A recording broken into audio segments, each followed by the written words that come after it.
Chapter 15 of Oliver Twist by Charles Dickens. This recording is in the public domain. Recording by Tig Hines. Showing how very fond of Oliver Twist the merry old Jew and Miss Nancy were.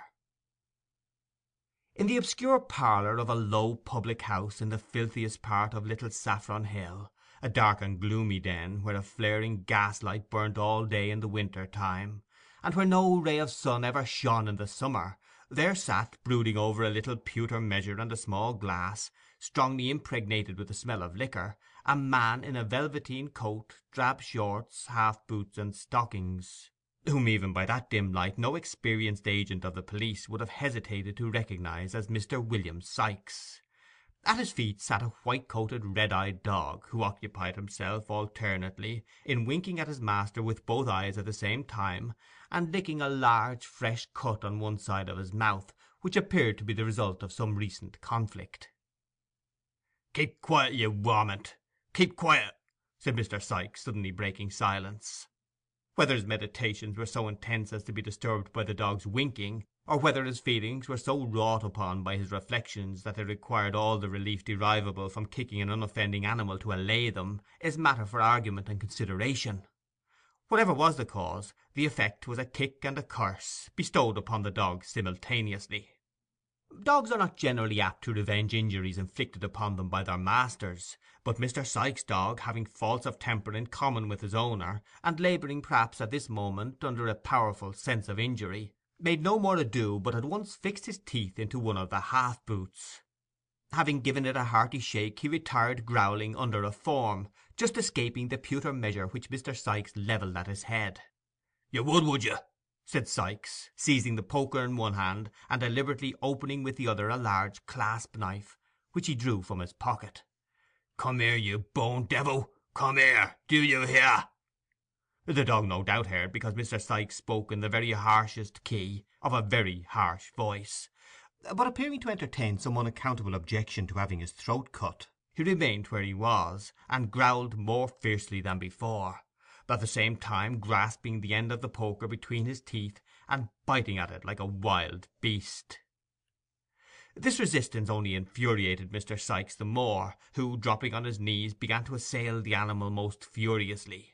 The dog jumped from right to left, and from left to right, snapping, growling, and barking. The man thrust and swore and struck and blasphemed, and the struggle was reaching a most critical point for one or other, when the door suddenly opening, the dog darted out, leaving Bill Sikes with the poker and the clasp-knife in his hands. There must always be two parties to a quarrel, says the old adage. Mr. Sikes, being disappointed of the dog's participation, at once transferred his share of the quarrel to the newcomer. "What the devil do you come in between me and my dog for?" said Sikes with a fierce gesture. "I didn't know, my dear, I didn't know," replied Fagin humbly, for the Jew was the newcomer. "Didn't know? You white-livered thief!" growled Sikes. "Couldn't you hear the noise?" "Not a sound of it, as I'm a living man, Bill," replied the Jew. "Oh, no, you hear nothing, you don't," retorted Sikes with a fierce sneer, "sneaking in and out, so as nobody hears how you come or go. I wish you had been the dog, Fagin, half a minute ago." "Why?" inquired the Jew with a forced smile. "'Cause the government as cares for the lives of such men as you, as haven't half the pluck o' curs, lets a man kill a dog how he likes," replied Sikes, shutting up the knife with a very expressive look. "That's why." The Jew rubbed his hands, and sitting down at the table affected to laugh at the pleasantry of his friend. He was obviously very ill at ease, however.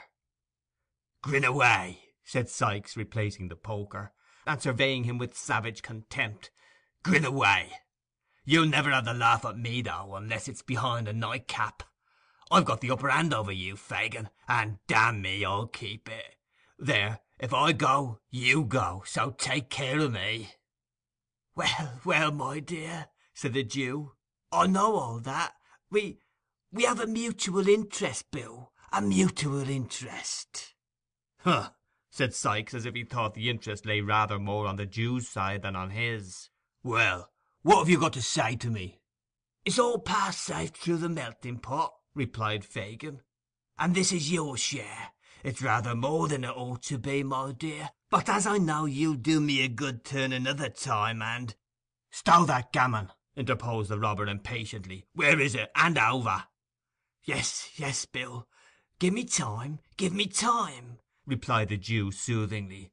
"Here it is, all safe." As he spoke he drew forth an old cotton handkerchief from his breast, and untying a large knot in one corner, produced a small brown paper packet. Sikes, snatching it from him, hastily opened it, and proceeded to count the sovereigns it contained. "This is all, is it?" inquired Sikes. "All," replied the Jew. "You haven't opened the parcel and swallowed one or two as you come along, have you?" inquired Sikes suspiciously. "Don't put on an injured look at the question. You've done it many a time. Jerk the tinkler." These words in plain English conveyed an injunction to ring the bell. It was answered by another Jew, younger than Fagin, but nearly as vile and repulsive in appearance. Bill Sikes merely pointed to the empty measure. The Jew, perfectly understanding the hint, retired to fill it, previously exchanging a remarkable look with Fagin, who raised his eyes for an instant, as if in expectation of it, and shook his head in reply so slightly that the action would have been almost imperceptible to an observant third person. It was lost upon Sikes, who was stooping at the moment to tie the bootlace which the dog had torn. Possibly, if he had observed the brief interchange of signals, he might have thought that it boded no good to him.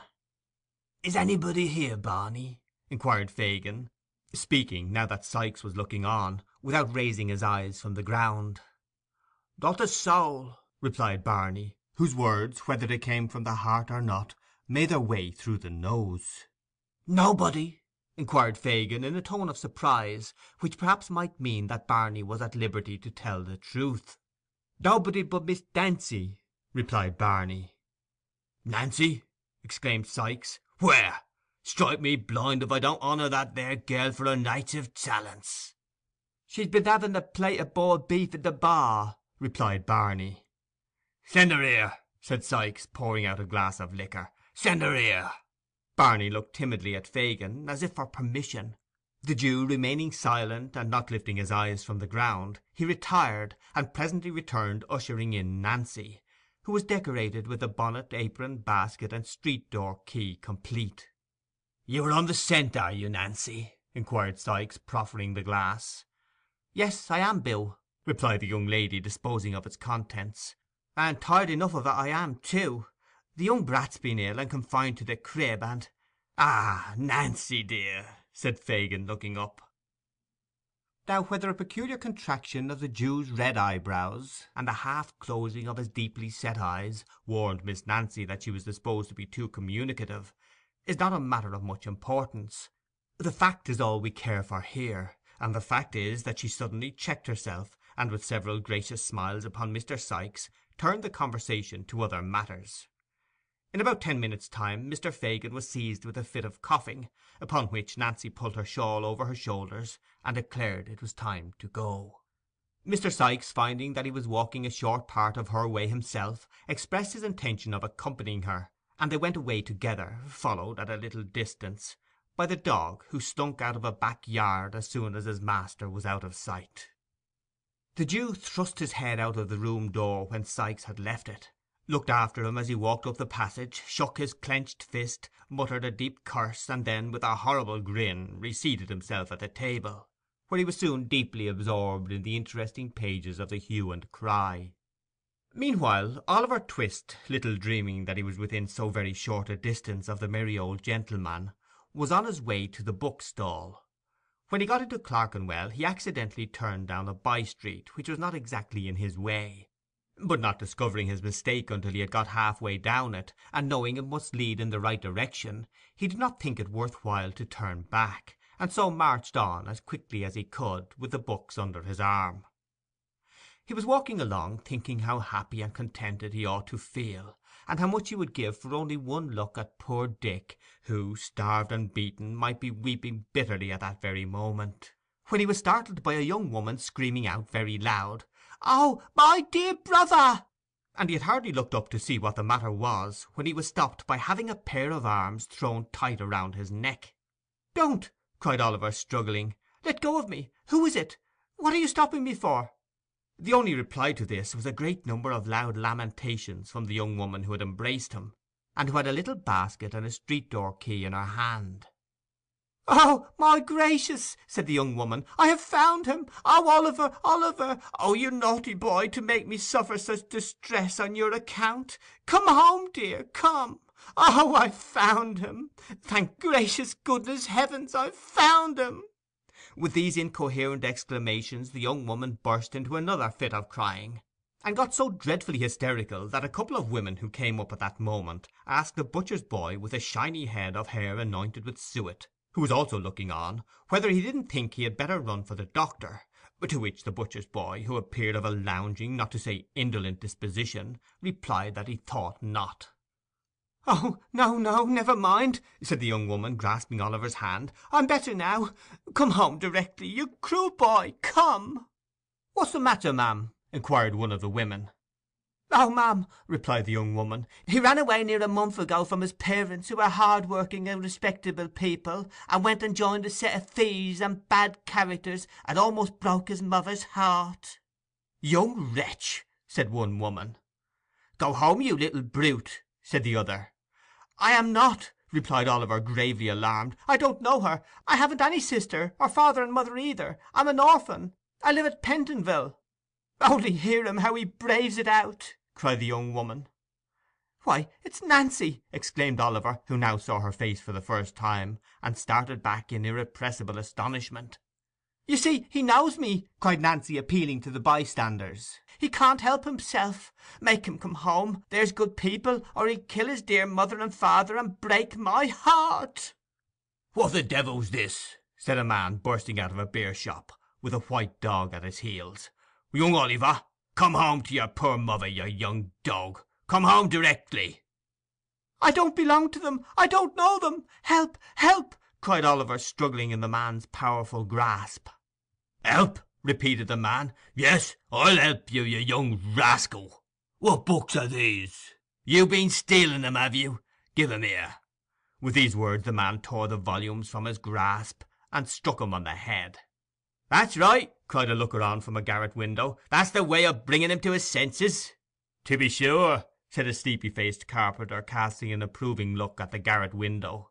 "It'll do him good," said the two women. "And he shall have it too," rejoined the man, administering another blow, and seizing Oliver by the collar. "Come on, you young villain. Here, Bullseye, mind him, boy, mind him." Weak with recent illness, stupefied by the blows and the suddenness of the attack, terrified by the fierce growling of the dog and the brutality of the man, overpowered by the conviction of the bystanders that he really was the hardened little wretch he was described to be, what could one poor child do? Darkness had set in. It was a lone neighbourhood. No help was near. Resistance was useless. In another moment he was dragged into a labyrinth of dark, narrow courts, and was forced along them at a pace which rendered the few cries he dared to give utterance to unintelligible. It was of little moment, indeed, whether they were intelligible or no, for there was nobody to care for them, had they been ever so plain. The gas lamps were lighted. Mrs. Bedwin was waiting anxiously at the open door. The servant had run up the street 20 times to see if there were any traces of Oliver, and still the two old gentlemen sat perseveringly in the dark parlour with the watch between them. End of chapter 15.